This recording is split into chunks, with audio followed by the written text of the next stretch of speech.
नमस्कार, मैं एम्स दिल्ली से रवि कुमार गुप्ता आपका बहुत-बहुत स्वागत करता हूँ आपके अपने स्केलेटन नर्सिंग के ऑनलाइन प्लेटफ़ॉर्म पे। तो आप सब लोग कैसे हो? आई होप कि सब आप अच्छे होंगे। आज हमारी बहुत दिनों के बाद क्लास कंटिन्यू होने वाली है, क्योंकि कुछ टेक्निकल एरर की वजह से हम 2-3 दिन क्लास नहीं ले पाए थे। तो आज से हम अपनी क्लासेस को कंटिन्यू करेंगे। ठीक है, तो आज की क्लास में हमारे क्वेश्चन सेशन होने वाले हैं, हमारे वाइटल सेल से रिगार्डिंग जो हमारे क्वेश्चंस और रह गए थे, कुछ नए टॉपिक्स जो ऐड करे हैं मैंने, उसके लिए भी आपके लिए होने वाले हैं। ठीक है, तो आज से जो पहला क्वेश्चन आपका रहने वाला है आज का, वो क्या है? देखते हैं। In following in following what is the ratio of pulse pressure? यहाँ पे पल्स प्रेशर का रेशियो पूछा गया है। पल्स प्रेशर का रेशियो पूछा गया है, डीवीपी डायस्टोलिक बीपी का रेशो पूछा गया है, और सिस्टोलिक बीपी का रेशो पूछा गया है। यहाँ पे क्वेश्चन बहुत इजी बताया गया है, लेकिन यहाँ पे घुमा फिरा के क्वेश्चन आपसे पूछा हुआ है। ठीक है, तो इसका आंसर करेंगे सबसे पहले। यहाँ पे सबसे पहले बात करी गई है कि पल्स प्रेशर क्या होता है। मैंने आपको पिछली क्लासेस के अंदर बताया था कि बच्चों, पल्स प्रेशर मतलब क्या होता है। पल्स प्रेशर का मतलब होता है कि systolic BP minus diastolic BP. Systolic BP में से माइनस करते हैं डायस्टोलिक बीपी, तो क्या निकल के आता है बच्चों? पल्स प्रेशर निकल के आता है। क्या आपको ये बात क्लियर है? चलो करके देखते हैं। अगर मैं आपको नॉर्मल बीपी लेके चलता हूँ कि 120 तो हमारा क्या होता है? सिस्टोलिक बीपी होता है बच्चों। अगर मैं इसमें माइनस करता हूँ कितना? 80। 80 क्या होता है हमारा? 80 बच्चों क्या होता है? डायस्टोलिक बीपी होता है। 120 में से 80 माइनस करते हैं तो कितना आता है बच्चों? तो 40 आता है। सर 40 क्या होता है? सर 40 क्या निकल के आया? पल्स प्रेशर निकल के आया। आया कि नहीं आया? जी सर, बिल्कुल आया। कि जो 40 निकल के आया वो पल्स प्रेशर है हमारा। आगे बात समझो, तो यहाँ पे रेशो पूछा गया है हमारे पल्स प्रेशर का। सबसे पहले तो यहाँ पे पूछा गया है कि पल्स प्रेशर, ठीक है, अनुपात, रेशो मतलब, और क्या पूछा गया है? डीबीपी मतलब डायस्टोलिक बीपी कितना होगा, ठीक है, सिस्टोलिक बीपी कितना होगा। तो बताएंगे फटाफट से क्वेश्चन का आंसर। बहुत इजी क्वेश्चन है, जल्दी से इस क्वेश्चन का आंसर आप लोग बताएंगे। क्या आपको क्या आंसर इसका लगता है? सबसे पहली मैं आपसे बात करता हूँ कि पल्स प्रेशर का क्या आपको देखने को मिलता है। अगर मैं आपसे बात करूँ कि नॉर्मल बीपी के हिसाब से पल्स प्रेशर कितना हुआ बच्चों, तो कितना हुआ? 40 हुआ। ठीक है, बीपी कितना हुआ? डायस्टोलिक बीपी कितना होता है कि सर 80 होता है। ठीक है भैया। और सिस्टोलिक बीपी कितना होता है कि सर 120 होता है। 120 कितना होता है? सिस्टोलिक बीपी होता है। ठीक है, तो ये हमारा निकल के आया 40 अनुपात 80 अनुपात 120। आगे बात समझ में? अगर मैं इसकी बात करता हूँ, इसको काट पीट के हम आगे की साइड लेके चलते हैं। 40 से हम काटते हैं तीनों को, तो 1:2:3। 1:2:3, क्योंकि 40 से काटेंगे, 40 को काटेंगे तो एक बार जाएगा, 40 को 80 से काटेंगे तो दो बार आएगा, और 120 को काटेंगे तो तीन बार आएगा। तो 1:2:3 कौन सा आंसर होने वाला है बच्चों? कि सर बिल्कुल, जिसने भी बी आंसर दिया है, जिसने भी बी आंसर दिया है उसका आंसर बिल्कुल करेक्ट होने वाला है। यहाँ पे जिस बच्चे ने भी बी आंसर दिया है, उस बच्चे का आंसर क्या होने वाला है बच्चों? करेक्ट होने वाला है। क्या आपको पल्स प्रेशर की मतलब समझ में आया? देखो, निकालना सबको आता है। Pulse pressure, normal pulse pressure की बात करते हैं तो सबको आती है। लेकिन यही आपको ना इसका कॉन्सेप्ट समझना बहुत ज़रूरी है कि कॉन्सेप्ट निकाला कैसे है। That's it. आपको सिर्फ कुछ नहीं करना है, systolic BP minus diastolic BP करनी होती है। कोई भी वैल्यू आपको दे दे, कोई भी वैल्यू आपको दे दे, आपको निकालना आना चाहिए, आपको फॉर्मूला आना चाहिए। दैट्स इट, काम हो जाएगा आपका। आगे बात समझिए, पल्स प्रेशर का मतलब समझ में आ गया कि पल्स प्रेशर क्या होता है। कि सिस्टोलिक बीपी में से माइनस हम डायस्टोलिक बीपी को करते हैं तो क्या निकल के आता है, या फिर हम बोल सकते हैं कि difference between systolic BP and diastolic BP is called pulse pressure, हम बोल सकते हैं। और पल्स प्रेशर का रेशियो कितना होता है उस हिसाब से आप निकाल सकते हो। अगर आपको कोई भी वैल्यू इसके अंदर नहीं दी गई है एग्जाम के अंदर, तो आपको सिंपल क्या करना है, अपनी जो नॉर्मल वैल्यू होती है बीपी की, उसी के अकॉर्डिंग आपको चलते रहना है आगे। आगे बात समझ में? बहुत बढ़िया। चलेंगे अगले क्वेश्चन की तरफ। क्वेश्चन क्या कह रहा है कि ऑल आर द स्टेटमेंट, सभी स्टेटमेंट करेक्ट हैं regarding the blood pressure except. भैया ये क्वेश्चंस बहुत सारे पूछे गए हैं। ये जो बड़े क्वेश्चंस होते हैं ना, ये बड़े मुझे अच्छे लगते हैं। पता नहीं क्यों, जितने भी लेंथी क्वेश्चंस होते हैं बड़े अच्छे लगते हैं। क्यों होते हैं लेंथी क्वेश्चंस? क्योंकि इनके अंदर इनका आंसर छुपा हुआ होता है। इनके अंदर इनका आंसर ही छुपा हुआ होता है। इनमें आप मैनिपुलेशन कर सकते हो, इसमें आप सोच सकते हो, लेकिन जो सिंगल लाइनर क्वेश्चंस होते हैं कि सटीक जवाब देना है, अगर आपको आता है तो ही आप उसका आंसर कर पाते हो, नहीं तो नहीं कर पाओगे। इसमें क्या होता है कि आपके चांसेस होते हैं सही होने के। आप ध्यान से पढ़ना और ध्यान से ही इस क्वेश्चन का आंसर आपको देना है, क्योंकि यही आपको बता देगा। इसमें ये क्वेश्चन कह रहा है कि 3 स्टेटमेंट तो बीपी के रिगार्डिंग करेक्ट है, कि taken regarding correct blood pressure, मतलब कि जब हम ब्लड प्रेशर लेते हैं तो 3 तो इसके अंदर करेक्ट है, लेकिन एक गलत है। वो कौन सा गलत है देखते हैं। Arm extremity should be the heart, should be level of heart, कि भैया जो हमारा आर्म है, हमारा जो हाथ है, जिस हाथ से बीपी ले रहे हैं, वो हमारा हाथ क्या होना चाहिए, हमारे हार्ट के लेवल पे होना चाहिए। ये नहीं कि ऊपर आपने हाथ कर दिया या नीचे आपने हाथ कर दिया, ऐसा नहीं होना चाहिए। आपको सिर्फ क्या करना है, अपने लेवल ऑफ हार्ट पे क्या रखना है, हाथ अपना रखना है। ये बात बिल्कुल करेक्ट है, ठीक है भैया, ये तो नहीं हो सकता हमारा answer. Place the diaphragm over the brachial artery, कि भैया डायफ्राम को प्लेस करना है ब्रेकियल आर्टरी के ऊपर। ब्रेकियल आर्टरी कौन सी होती है, ब्रेकियल आर्टरी हमारी होती है यहाँ पे जो हमारी एल्बो के नीचे पाई जाती है, मतलब एल्बो के जो बीच में जो खांचा होता है, इसके ऊपर पाई जाती है। ब्रेकियल फोसा उसको बोला जाता है बच्चों, क्या बोला जाता है उसको, ब्रेकियल फोसा हम बोलते हैं। ये हमारी कॉनी होती है और ये हमारा ब्रेकियल फोसा होता है, जिसके अंदर क्या पाई जाती है, ब्रेकियल आर्टरी पाई जाती है।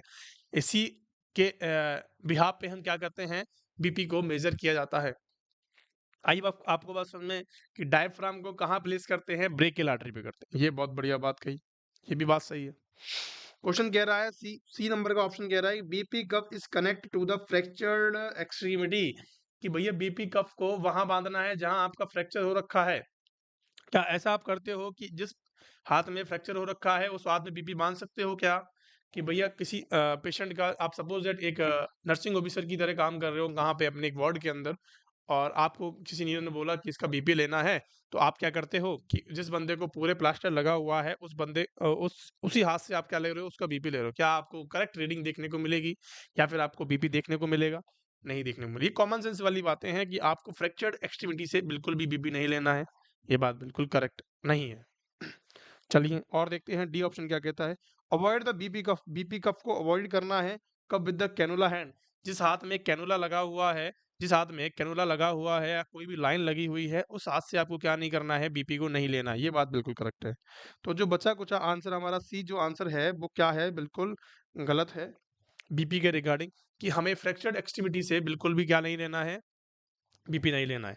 ये चारों स्टेटमेंट आपको समझ में आ गए कि क्वेश्चन क्या कहना चाह रहा है, कि बीपी जब आप लेते हो तो हमें किन किन बातों का ध्यान रखना चाहिए। सबसे पहला, हमें तो हार्ट लेवल पे रखना चाहिए, ये नहीं कि आपने ऊपर रख रखा हाथ या नीचे रख रखा है, ठीक है। डायफ्राम क्या होना चाहिए, हमें कहाँ प्लेस करना है, हमारे ब्रेकियल आर्टरी के ऊपर करना है, और इससे जो कफ होता है, कफ को कहाँ बांधा जाता है, ब्रेकियल फोसा से। क्वेश्चन पूछा जाता है कि जो ब्रेकियल फोसा होता है, कफ को कहाँ बांधा जाता है, कि आपको ब्रेकियल फोसा से अबव कितने इंच ऊपर बांधा जाता है, बताएंगे फटाफट से कि अबव कितना इंच, आपको बताना है कि 1 इंच ऊपर बांधा जाता है। कितना इंच बांधा जाता है बच्चों, तो 1 इंच जो होता है, 1 इंच का मतलब होता है 2.5 सेंटीमीटर, कि ब्रेकियल फोसा, ब्रेकियल फोसा से हमें 2.5 सेंटीमीटर क्या करना है, ऊपर उसको बांधना है कफ को। ये क्वेश्चन बड़ी बार पूछा गया है, आगे भी पूछा जा सकता है। तो हमने क्या देखा कि हमने क्या किया कि ब्रेकियल आर्टरी के ऊपर हमने क्या रखा, हमारा डायफ्राम रखा। डायफ्राम का मतलब समझते हो, डायफ्राम का मतलब होता है जो स्टेथोस्कोप होता है, स्टेथोस्कोप होता है भैया, ऐसा होता है कुछ, स्टेथोस्कोप होता है। स्टेथोस्कोप का ये डायफ्राम, बड़ा सारा डायफ्राम होता है, इसको बोलते हैं डायफ्राम, इसको ही बोलते हैं डायफ्राम। इस डायफ्राम को कहाँ रखा जाता है, ब्रेकियल आर्टरी के ऊपर रखा जाता है। क्या आपको बात समझ में आ गई, बहुत बढ़िया। और जिस भी हाथ में कोई भी लाइन लगी हुई है, या फिर किसी हाथ में सर्जरी हुई है, या फिर किसी हाथ में मैसेक्टॉमी हुई है, सपोज दैट इस हाथ से बीपी आप ले रहे हो, इसी हाथ में क्या हुआ है, मैसेक्टॉमी। मैसेक्टॉमी का मतलब क्या होता है, रिमूवल ऑफ द ब्रेस्ट। जब आप किसी कैंसर पेशेंट के पास जाते हो या कैंसर वार्ड में काम करते हो, जनरली आपको ये केसेस देखने को मिलते हैं। तो आपको उस हाथ से, सेम हैंड से आपको क्या नहीं लेना है, बीपी बिल्कुल भी नहीं लेना है। आपको बात समझ में आ गई, बहुत बढ़िया। चलेंगे अगले क्वेश्चन की तरफ। If BP cuff is too tight, BP cuff is too tight, too का मतलब होता है कि बहुत ज्यादा टाइट, टाइट आपने बांध दिया है, then will be the reading shown, कौन सी रीडिंग आपको शो देखने को मिलेगी, या तो बीपी की जो वैल्यू है वो ज्यादा हाई देखने को मिलेगी, या लो देखने को मिलेगी, या करेक्ट या नॉर्मल देखने को मिलेगी, या ऑल ऑफ द अबव देखने को मिल सकती है। देखो सिंपल सी बात, क्वेश्चन में आपको बताता हूँ कि यहाँ पे ऑल ऑफ द अबव तो आंसर नहीं होने वाला है। तो एलिमिनेशन मेथड को आप अपनाओ अगर क्वेश्चन नहीं आता है तो आपको। ये गलत चीज़ों को बाहर निकाल दो जल्दी-जल्दी। अपने क्वेश्चन से गलत चीज़ों को जितनी जल्दी बाहर निकालोगे उतनी जल्दी आप क्वेश्चन आंसर्स को कर पाओगे। ठीक है? तो आपको क्या करना है कि अगर आपने ज़्यादा टाइट उसको बाँध दिया है, ज़्यादा टाइट अगर आपने बाँधा है बीपी कफ को, तो कौन-सी रीडिंग आपको देखने को मिलेगी? ऑल ऑफ द अबव तो बिल्कुल नहीं हो सकता, है ना? और बात करें हम नॉर्मल की, तो नॉर्मल भी बिल्कुल नहीं हो सकती, क्योंकि क्यों नहीं हो सकती? कि नॉर्मल तरीके से नहीं बाँधा है आपने, बहुत ज़्यादा टाइट बाँध दिया है, तो टाइट बाँधने पे कौन-सी आपको क्या रीडिंग देखने को मिलती है? अगर सपोज़ दैट किसी का हाथ आपने क्या कर दिया है, बीपी कप को एकदम टाइट बाँध दिया है और आगे फ्लो ही नहीं देखने को मिल रहा है, ब्लॉक हो गई है वहाँ से आर्टरीज़, वहाँ से ब्लॉक हो चुकी हैं, आगे फ्लो ही नहीं देखने को मिल रहा है, तो क्या रीडिंग आपको देखने को मिलेगी? क्या रीडिंग लो देखने को मिलेगी या हाई देखने को मिलेगी? हाई तो तब आएगी जब आपने उसको लूज़ बाँधा हुआ है। हाई तो कब देखने को मिलेगी? जब आपने उसको लूज़ बाँधा हुआ है। अगर वहाँ से ब्लड सप्लाई ही ब्लॉकेज हो गई है, तो आपको बीपी क्या देखने को मिलेगा बच्चों? कि आपको बीपी क्या देखने को मिलेगा? एकदम लो देखने को मिलेगा, फ़ॉल्स रीडिंग आपको देखने को मिलेगी। कौन-सी रीडिंग? फ़ॉल्स रीडिंग शो होगी आपको बच्चों। कौन-सी रीडिंग होगी? फ़ॉल्स रीडिंग शो होगी। क्या आपको मेरी बात समझ में आई? अगर आपने बीपी कफ को ज़्यादा टाइट बाँध दिया है, तो टाइट बाँधने की वजह से हमारी जो आर्टरीज़ होती हैं, जो हमारी ब्रेकियल आर्टरी है, वो क्या हो जाएगी बच्चों? ब्लॉक हो जाएगी, और ब्लॉक हो जाने की वजह से क्या नहीं होगा, उसके अंदर पल्स रेट नहीं देखने को मिलेगी। जब तक पल्स रेट नहीं देखने को मिलेगी, बीट आपको नहीं देखने को मिलेगी, तो बीपी आप कैसे मेज़र कर पाओगे? तो आप मेज़र नहीं कर पाओगे, इसीलिए आप क्या करोगे कि उसकी जो बीपी की लो रीडिंग जो होती है, वो लो आपको देखने को मिलेगी या फ़ॉल्स देखने को मिलेगी। आगे बात सुनिए। अगर आपने बीपी की रीडिंग कब छू आपको टू हाई देखने को मिलेगी। अगर मैं आपसे बात करूं कि अगर आपने क्या किया है, बीपी कफ को लूज बांधा हुआ है, बीपी कफ को आपने नॉर्मल से लूज बांधा हुआ है, तो आपको बीपी की वैल्यू जो होती है वो हाई देखने को मिलती है। आगे बात सुनिए। बहुत बढ़िया, चलेंगे अगले क्वेश्चन की तरफ। क्वेश्चन क्या कहता है कि BP cuff is too narrow. ओहो, ये बहुत बढ़िया क्वेश्चन है बच्चों।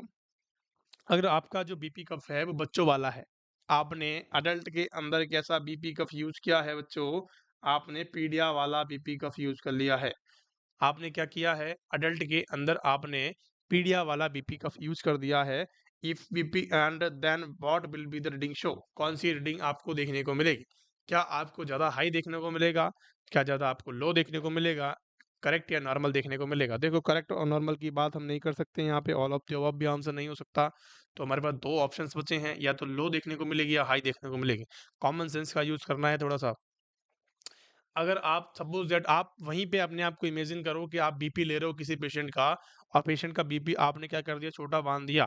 छोटा अगर आपका कफ है तो आप उसको क्या करोगे उसको बांधने की कोशिश करोगे। जब बांधने की कोशिश करोगे और जब उससे बीपी लोगे, तो छोटा प्रेशर का अगर जहाँ प्रेशर पुश करोगे उसके अंदर, तो उसको प्रेशर ज़्यादा देना पड़ेगा। अब ज़्यादा दोगे तो बीपी की रीडिंग क्या आएगी? बीपी की रीडिंग क्या देखने को मिलेगी बच्चों? हाई देखने को मिलेगी। यहाँ पे लूज नहीं देखने को मिलेगी अगर आपने टू नैरो लिया है तो। अगर आपको यहाँ पे लो बीपी की लो बोली कब देखने को मिलेगी? जब आपने टू वाइड लिया है। बीपी कब आपने बहुत ज़्यादा बड़ा ले लिया। मतलब हम कह सकते हैं कि अगर आपने बच्चे के अंदर बड़े का और बड़े के अंदर बच्चे का देख लिया, बड़े का अंदर अगर आपने बच्चे का ले लिया तो आपको हाई देखने को मिलेगी। अगर आपने बच्चे के अंदर बड़े का ले लिया बीपी कप, तो आपको लो देखने को मिल सकती है। आगे बस सुनना। करेक्ट है यहाँ तक की बातें? यहाँ तक की बात में किसी को कोई डाउट है? नहीं है, चलें आगे की तरफ। बहुत बढ़िया। चलो मैं इससे रिलेटेड कुछ और 2-3 पॉइंट्स हैं मैं वो आपको बताता हूँ। अगर मैं आपसे बात करता हूँ कि आपने अगर अपने हार्ट लेवल से अपने हैंड को क्या रख रखा है, अबव रख रखा है। अगर आप अपने बीपी कफ ले रहे हो और आपने एक्सट्रीमिटी को ऊपर कर रखा है, तो इसमें बीपी कौन-सा देखने को मिलेगा, और नीचे कर रखा है तो कौन-सा देखने को मिलेगा? बताएँगे फटाफट से। अगर आपने अपने हार्ट लेवल से बीपी को ऊपर रख रखा है, अपने हैंड को जो भी एक्सट्रीमिटीज़ है उसको अबव रख रखा है, एक्सट्रीमिटी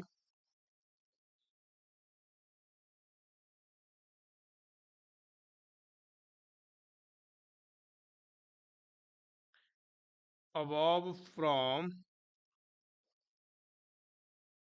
हार्ट लेवल, अगर आपने हार्ट लेवल से ऊपर रख रखा है, और या फिर हम कह सकते हैं कि extremity lower from heart level, आपने एक तो नीचे रख रखा है और एक रख रखा है ऊपर। आपने एक तो अपना हाथ जो है वो ऊपर की तरफ कर रखा है, मतलब कि वीनस रिटर्न कहाँ आ रहा है, हमारे हमारे कहाँ आ रहा है, पंप की तरफ आ रहा है। इसका मतलब क्या है, इसका मतलब क्या है बच्चों, कि जो हमारी मोटर होती है वो ऊपर की तरफ पुश करने में थोड़ा सा झिझकाती है, आती है नहीं, प्रेशर लगाना पड़ता है। तो इसका मतलब जब भी आप हार्ट के लेवल पे नहीं रखने हो या अबव रखते हो, तो यहाँ पे बीपी आपको क्या देखने को मिलता है, लोअर कंडीशन में देखने को मिलता है। आ गई बात समझ में। और आप जब भी हार्ट लेवल से नीचे रखते हो तो आपको क्या देखने को मिलता है, बीपी हाई देखने को मिलता है। दोनों की दोनों बात समझ में आ गई आपको? क्या आपको दोनों की दोनों बात समझ में आ गई बच्चों? बहुत बढ़िया, चलेंगे क्वेश्चन, अगले की क्वेश्चन की तरफ चलते हैं। 35 नंबर क्वेश्चन क्या कहता है, in the hospital, in the hospital a patient या client had the cardiac arrest, एक हॉस्पिटल के अंदर एक पेशेंट है जिसको क्या हुआ है, हैड द कार्डियक अरेस्ट की प्रॉब्लम हुई है, and which code alert in the hospital. यहाँ पे आपसे कोड के बारे में क्वेश्चन पूछा गया है कि कौन कौन से कोड्स बहुत ज़्यादा इंपॉर्टेंट होते हैं कार्डियक अरेस्ट के पेशेंट के अंदर, फायर के अंदर, बहुत सारी चीज़ें होती हैं, मैं आपको वन बाई वन बता करके बताऊंगा, ठीक है?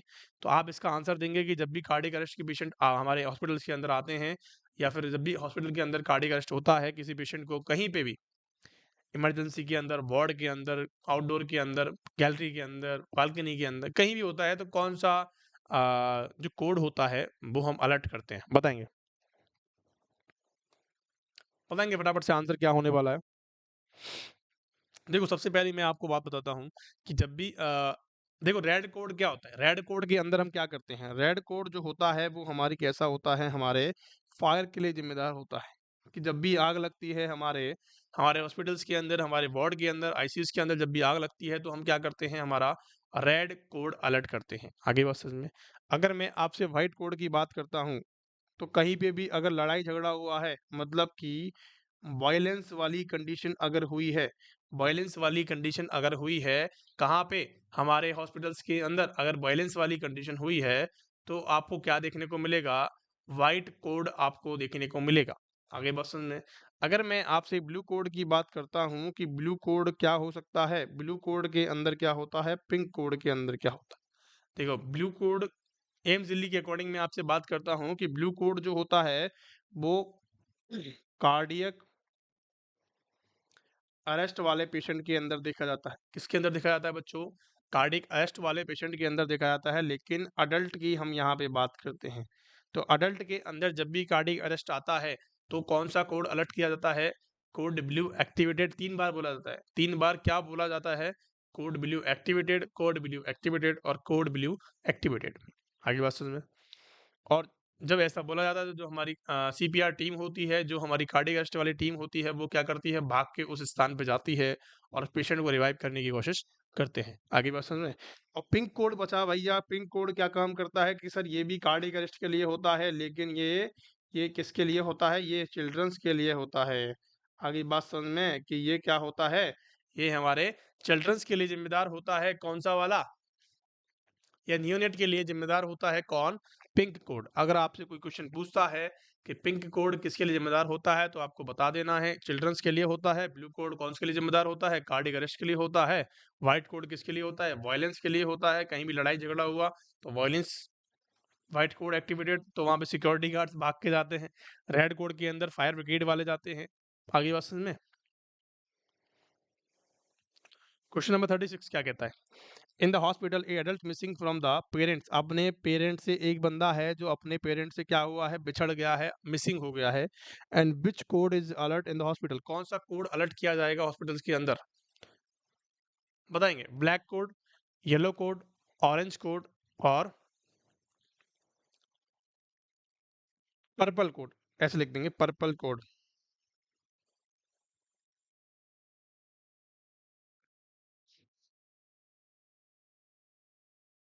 येलो कोड है, ऑरेंज को हो, ग्रे कर लो इसको, ग्रे भैया इसको कर दो।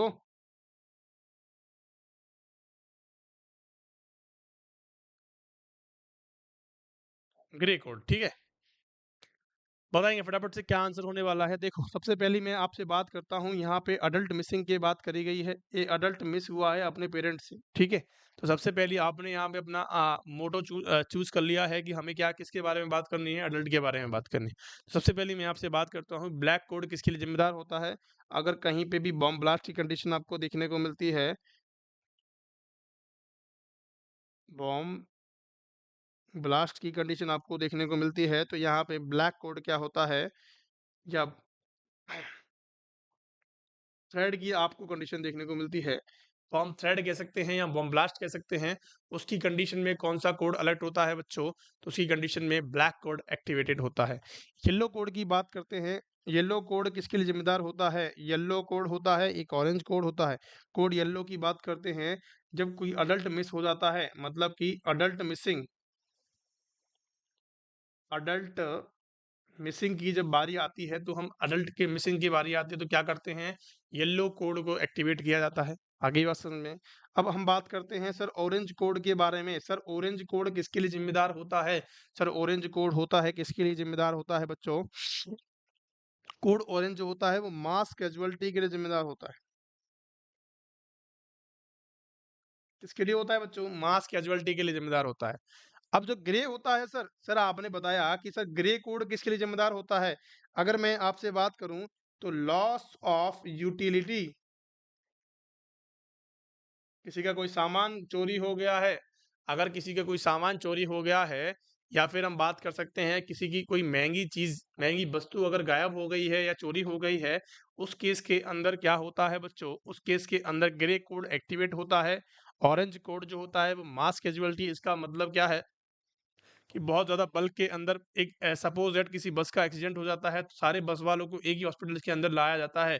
तो जब ऑरेंज कोड एक्टिवेट होता है, तो अलग अलग वार्ड से जो स्टाफ होता है वो क्या करता है, हेल्प के लिए वहाँ पे पहुँचता है। आगे बात सुन में।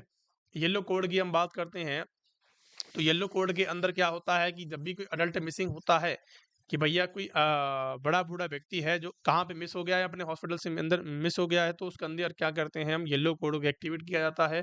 ये सारी जितनी भी डाटा मैं आपको बताता हूँ, यहाँ पे एम्स दिल्ली के अकॉर्डिंग बताता हूँ। आगे बात समझ में, कि ये जहाँ पे भी एम्स के अंदर जो जो चीज़ें अपडेट होती रहती हैं, जो जो चीज़ें आपको दी जाती हैं, वो सब अपडेटेड चीज़ें होती हैं, और एम्स दिल्ली के अकॉर्डिंग ही होती हैं बच्चों, ठीक है। तो अब अगर मैं आपसे पूछता हूँ कि अंबर कलर और होता है, कोड अंबर, कि बताएंगे बच्चों कि कोड अंबर किसके लिए होता है। कोड, मैं लिखता हूँ यहाँ पे, कोड अंबर, अगर कोड अंबर कलर आपको देखने को मिलता है, तो आपको किसके ऊपर जाना है कि भैया एक बच्चा मिस हो गया है। चाइल्ड मिसिंग की कंप्लेंट जब भी आती है, तो किस कंडीशन के अंदर आती है, कोड अंबर के अंदर आती है। लगभग लगभग मैंने आपको सारे कोड्स के बारे में बता दिया है। अगर कोई कोड एक आधा रह गया हो तो मेरी आप वहां से जाके पढ़ सकते हो। मैंने डिटेल में वहाँ पे लेक्चर ले रखे हैं सारे। मेरे लाइव सेशन के अंदर जाना है, और लाइव सेशन के अंदर बहुत सारी क्लासेस आपके लिए वहाँ पे पड़ी हुई हैं, तो उनको जाओ अच्छे से देखो। अगर कोई क्वेरी होती है तो नीचे सपोर्टिव नंबर्स दे रखे हैं, वहाँ पे आप जाके कॉल या मैसेज कर सकते हो। आगे बात सुन लें। अगले क्वेश्चन की तरफ चलते हैं। अगला क्वेश्चन क्या कहता है देखते हैं। अगला क्वेश्चन बहुत इजी होने वाला है, डेटा से है। Florence Nightingale was born in which year, कौन से ईयर में पैदा हुई थी फ्लोरेंस नाइटिंगेल। फ्लोरेंस नाइटिंगेल का रोल क्या है बच्चों, फ्लोरेंस नाइटिंगेल कौन से ईयर के अंदर पैदा हुई थी, बताएंगे फटाफट से आंसर क्या होने वाला है। Florence Nightingale was born in which year, 12 मई 1920, 12 मई 1720, 1820 और 12 मई 1910, बताएंगे फटाफट। देखो फ्लोरेंस नाइटिंगेल एक जो है, इसका नाम क्या है, इसकी नाम, Florence नाइटिंग is the first nurse. हम बोल सकते हैं कि एक तो ये क्या थी, हमारी फर्स्ट नर्स थी। ये हमारी mother, father,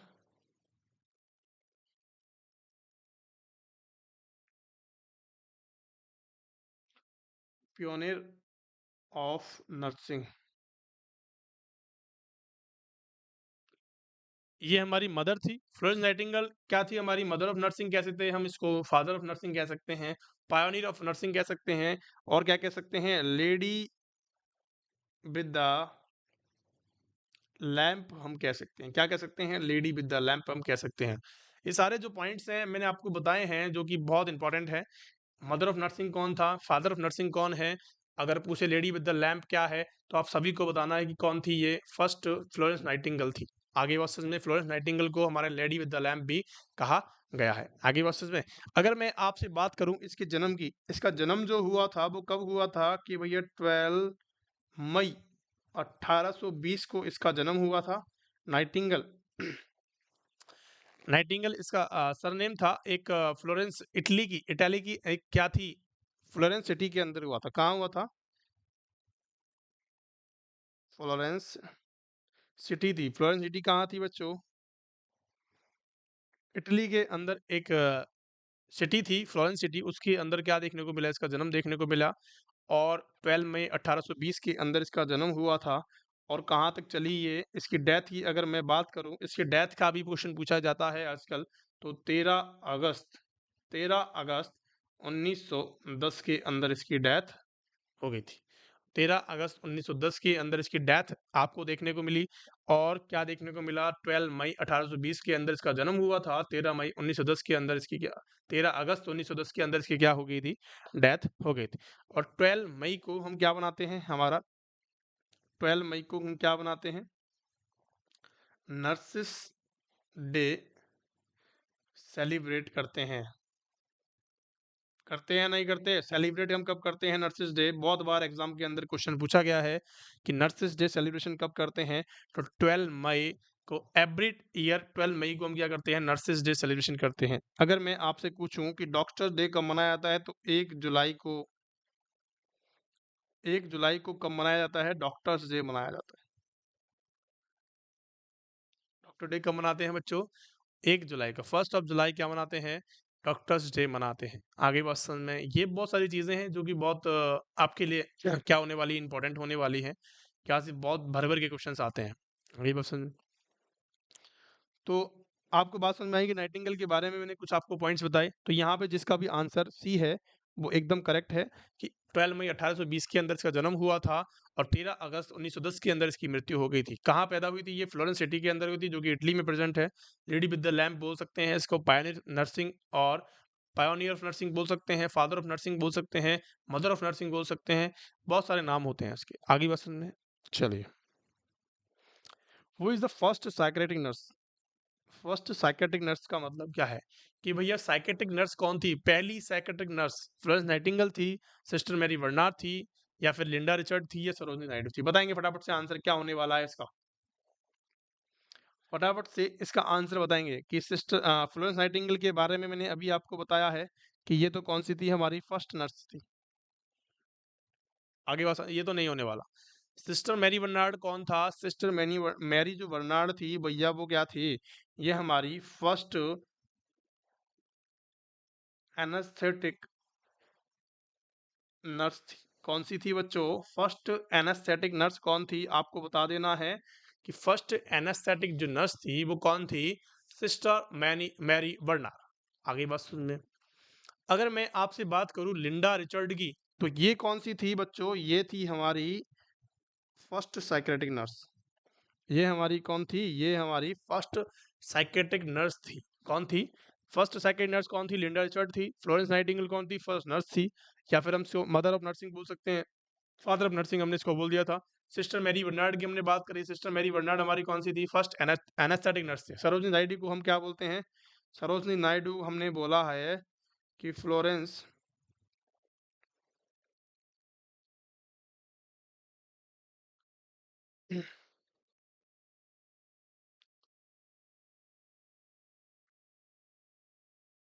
Florence Nightingale of क्या थी, फ्लोरेंस नाइटिंगेल ऑफ इंडिया। अगर आपसे एक फ्लोरेंस नाइटिंगेल इंडिया की पूछा जाता है तो आपको सरोजनी नायडू आंसर करना है। अगर आपसे एक क्वेश्चन कोई पूछता है कि आपको बताना है कि फ्लोरेंस नाइटिंगेल इंडिया की कौन थी, इंडिया के अंदर कौन था, तो आपको बताना है कि सर कौन था, सरोजनी नायडू जो थी हमारे, फ्लोरेंस नाइटिंगेल थी हमारे इंडिया की। आगे बात समझ में, क्या आपको चारों पॉइंट्स का मतलब समझ में आया, चलें अगले क्वेश्चन की तरफ। बहुत बढ़िया। क्वेश्चन नंबर 39 क्या कहता है? 39 क्वेश्चन नंबर क्या कहता है देखते हैं। Central line is placed in which part of SBC? SBC का मतलब क्या है? एसबीसी का मतलब है सुपीरियर वेना केवा। या सुपीरियर वेना केवा जब होती है, देखो सिंपल सी बात मैं आपको बताता हूँ कि यहाँ से हमारे 4 चेंबर होते हैं हार्ट के 4 चेंबर होते हैं। ये हमारा राइट एट्रियम होता है, ये लेफ्ट एट्रियम होता है, ये लेफ्ट वेंट्रिकुलर होता है और ये क्या होता है? राइट वेंट्रिकल होता है। आगे बात समझ में। अगर मैं आपसे बात करूं, जो ऊपर से जो वेना केवा आती है, जो ऊपर से जो वेन आती है उसको बोलते हैं हम सुपीरियर वेना केवा, एसबीसी। और जो नीचे से निकल के आती है उसको बोलते हैं इंफीरियर वेना केवा, आईबीसी। आगे बात समझ में।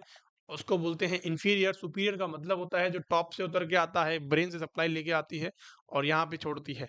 इसका मतलब क्या है कि ऊपर वाले पोर्शन से, हार्ट के ऊपर वाले जो पोर्शन से लेके आती है ड्रेनेज को, वो कौन होती है? सुपीरियर वेना केवा होती है। आगे बात समझ में। तो अब हमें क्या करना है कि किसी बंदे को सेंट्रल लाइन डालनी है, किसी पेशेंट को सेंट्रल लाइन डालनी है, तो सबसे पहली बात हमें क्या ध्यान रखनी है कि कौन से पार्ट में हमें डालनी होती है। अपर 1/3 ऑफ एसपीसी में डालते हैं, लोअर 1/3 ऑफ एसपीसी में डालते हैं, अपर 2/3 ऑफ में डालते हैं, या लोअर 2/3 में डालते हैं। सिंपल सी बात मैं आपको बताता हूं कि इसका जो आंसर होने वाला है वो बी होने वाला है। क्यों होने वाला है? कि लोअर 1/3 ऑफ एसबीसी के अंदर डाला जाता है हमेशा। सुपीरियर वेना केवा के अंदर डालते हैं और लोअर 1/3 के अंदर जाके उसको छोड़ देते हैं। आगे बात समझ में। यहाँ पे बिल्कुल भी कंफ्यूजन वाली कोई भी बात नहीं होनी चाहिए आपके मन में कि यहाँ पे सर ने क्या आंसर बता दिया। लेकिन आपको बिल्कुल भी कंफ्यूज नहीं होना है कि लोअर 1/3 ऑफ एसपीसी के अंदर हमेशा क्या डाला जाता है? सेंट्रल लाइन को प्लेस किया जाता है। अगर मैं आपसे बात करूं यहाँ पे कि मोस्ट कॉमन साइट कौन सी होती है, कि most common site of CVP, central Venus pressure या सेंट्रल विनल लाइन की, सीपी जब डालते हैं, सीपी लाइन जब हम डालते हैं तो कौन सी मोस्ट कॉमन साइज होती है? सबसे पहली जो साइज आती है वो इंटरनल जुगुलार वेन होती है। कौन सी होती है? इंटरनल जुगुलार वेन होती है। नंबर दूसरी आती है सब क्लेवियन वेन। कौन सी आती है? सब क्लेवियन वेन आती है। आगे बात सुनने की, सबसे पहली कौन सी साइट होती है? Internal jugular vein. Internal jugular vein कौन सी होती है? राइट वाली। सबसे मोस्ट इंपॉर्टेंट बात यही होती है कि राइट इंटरनल जुगुलर वेन कौन सी होती है बच्चों? मोस्ट कॉमन साइट आपको देखने को मिलती है कहाँ पे? मोस्ट कॉमन साइट कौन सी होती है? राइट इंटरनल जुगुलर वेन होती है। किसके अंदर? सीवीपी मेजरमेंट के अंदर या सीवीपी लाइन इंसर्शन के अंदर कौन सी होती है? राइट इंटरनल जुगुलर वेन होती है। आगे बात सुनिए। बहुत बढ़िया। आगे बात सुनिए, चलिए अगले क्वेश्चन की तरफ चलते हैं कि what is the most common size of central line in adult? Central line की यहाँ पे साइज के बारे में पूछा गया है। सिंपल सी बात मैं आपसे करता हूँ कि कौन सी मोस्ट कॉमन साइज होती है। साइज का मतलब पता है यहाँ से क्या होता है? हमारे ल्यूमेन से होता है। जो हमारा इंटरनल स्ट्रक्चर होती है ना, ये जो इंटरनल स्ट्रक्चर है मैं आपको बताता हूँ, ये जो हमारी इंटरनल स्ट्रक्चर होती है उसके अंदर की साइज पूछी जाती है हमेशा। साइज की जब भी बात करते हैं तो मोस्ट कॉमन जो साइज होती है वो 7 फ्रेंच देखी जाती है। अगर मैं 7 फ्रेंच जो होती है वो उसकी मोस्ट कॉमन साइज होती है। अगर मैं इसकी टोटल लेंथ की बात करता हूँ बच्चों, इसकी टोटल लेंथ की बात अगर मैं आपसे करता हूं तो 15 से 30 सेंटीमीटर की इसकी क्या होती है? टोटल लेंथ होती है। क्या होती है? 15 से 30 सेंटीमीटर की इसकी टोटल लेंथ होती है। अगर मैं आपसे बात करूं कि इंसर्टिंग लेंथ कितनी होती है, कि सर इंसर्टिंग लेंथ कितनी होती है, कि सर इंसर्टिंग लेंथ जो होती है वो 13 से 15 सेंटीमीटर की होती है। क्या होती है? 13 से 15 सेंटीमीटर इंसर्ट की जाती है अंदर की तरफ। और टोटल लेंथ जो होती है वो कितनी होती है? 15 से 30 सेंटीमीटर की होती है। और टोटल लेंथ अंदर कितनी जाती है इसकी? 13 से 15 सेंटीमीटर, मतलब कि आधा हिस्सा जो होता है सेंट्रल लाइन का वो अंदर डाल दिया जाता है हमारे एसबीसी के अंदर, हमारे सुपीरियर वेना केवा के अंदर। आगे बात समझ। देखो सेंट्रल लाइन के ऊपर मैंने क्लास आपको ऑलरेडी ले रखी है। वहाँ से आप डिटेल में वहाँ से समझ सकते हो कि कैसे कैसे चीज़ों को कैसे कैसे यहाँ पे बताया गया है, कौन कौन से इंपॉर्टेंट टॉपिक्स से जो मैंने आपको वहाँ पे बताए हैं। अगर आपने वहाँ से कोई क्लास आपने ली है तो आप सारे क्वेश्चंस का आंसर कर सकते हो यहाँ पे। एक भी क्वेश्चन ऐसा नहीं होगा कि यहाँ आपको एग्जाम के बाहर देखने को मिले या किसी भी किताब के अंदर नया देखने को मिले। ऐसा नहीं होगा। ठीक है। तो जितने भी क्वेश्चंस यहाँ पे करवाए जाते हैं पर डे, 10 क्वेश्चंस अराउंड मैं यहाँ पे लेता हूँ, लेकिन 10 के साथ हम 40 क्वेश्चंस को यहाँ पे डिस्कस करते हैं। सारे का मैं आंसर आपको बता देता हूँ। तो यहाँ पे आपको हमेशा रोज़ शाम को 5 बजे क्लास आपको देखने को मिलेगी, जो कि हमारे नॉर्थ-सेट के ऊपर चल रही हैं, जो कि हमारे नॉर्थ-सेट जो आगामी हमारी एग्ज़ाम्स हैं, जितनी भी एग्ज़ाम्स होती हैं, मैं ये नहीं कहता कि ये नॉर्थ-सेट के लिए हैं सिर्फ़, ये एवरी नर्सिंग की एग्ज़ाम के लिए हैं। जो भी आप नर्सिंग एग्ज़ाम देते हो, वहाँ से इम्पोर्टेंट जो क्वेश्चंस बनते हैं, वो सारे एग्ज़ाम्स के लिए यहाँ पे क्वेश्चंस बताए जाते हैं। आगे बात समझ में, तो thank you so much for being there. आज के लिए इतना ही काफ़ी है। Thank you so much.